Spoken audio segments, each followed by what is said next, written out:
இன்றைய இறைவசனம் சங்கீதம் 40ஆம் அதிகாரம் 1ஆம் வசனம். நான் கர்த்தருக்காக பொறுமையாய் காத்திருந்தேன். அவர் என்னை நோக்கி சாய்ந்து என் மன்றாட்டை கேட்டார். தாவீது கடினமான சூழ்நிலையில் இருந்தபோது கர்த்தரை பொறுமையுடன் எதிர்நோக்கினார். இறைவன் அவரை பார்வையிட்டார். அவருடைய அழுகையை கேட்டார். மறுபடியும் நிலைப்படுத்தினார். இது நம்மையும் தேவனை நம்பிக்கையுடன் எதிர்பார்க்க சொல்கிறது. ஒரு சிறிய கிராமத்தில் ராஜா என்ற சிறுவன் இருந்தான். அவன் ஆற்றங்கரையில் விளையாடி கொண்டிருந்த பொழுது அவன் தவறுதலாக சேற்றில் விழுந்து விட்டான். வெளியே வர முயன்றாலும் மேலும் மேலும் மூழ்கி கொண்டே போனான். அவன் பயந்து அழுதான். அப்பொழுது அவனுடைய அப்பா வந்து அவனை கயிற்றால் இழுத்து வெளியேற்றினார்.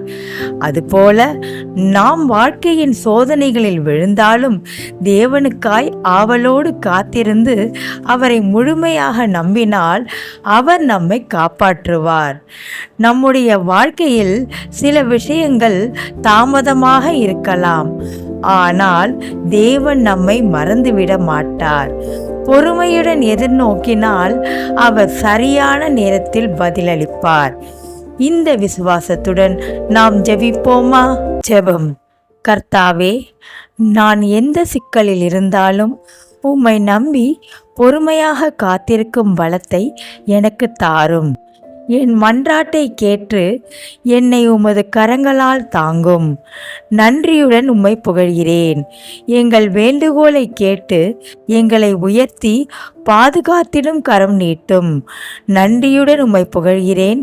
தயை செய்யும் தேவனே, ஆமேன்.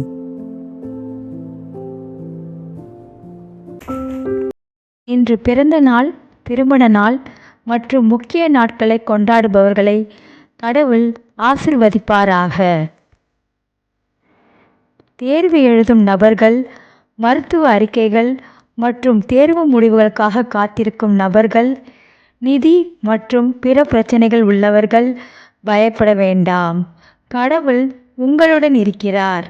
அவர் உங்களை ஆசிர்வதிப்பார். கர்த்தர் உங்களை மேன்மைப்படுத்துவாராக.